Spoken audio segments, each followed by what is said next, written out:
मोनसे गोजोनथाव खौरां कक्राझार सहरनि जेडी रडजों नांजाबनाय सुदेमपुरी गांजेमा बाजाराव थानाय आइ आफा मेडलाइफ बिएम हस्पिटालाव बेराम सोखानो हानायनि गोबां खाबुफोर दङ।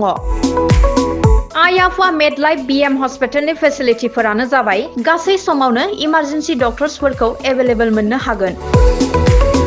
Medical laboratory, pharmacy, paediatrics, medicine, gynaecology, radiologist, surgery, dental, cardiology, gastroenterology, urology, dental X-ray, play area, X-ray, sonography, operating theatre, ICU, NICU, PICU फोरनि डक्टर्सफोरा एभेलेबल दङ।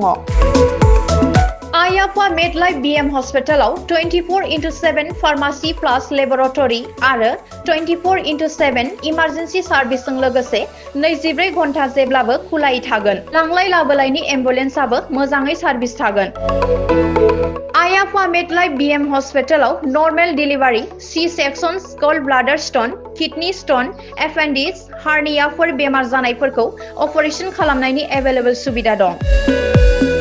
ओनसोलनि सुबुंफोरा बेमार आजारफोरजों भुगिनांनानै थाना दंब्ला थाबैनो नोंथांनि देहाखौ फाहामथाय लानो कक्राझार सहरनि सुदेमपुरी गांजेमा बाजाराव थानाय आइ आफा मेडलाइफ बिएम हस्पिटालाव गोख्रैनो फाहामथाय लाफैनो हागोन।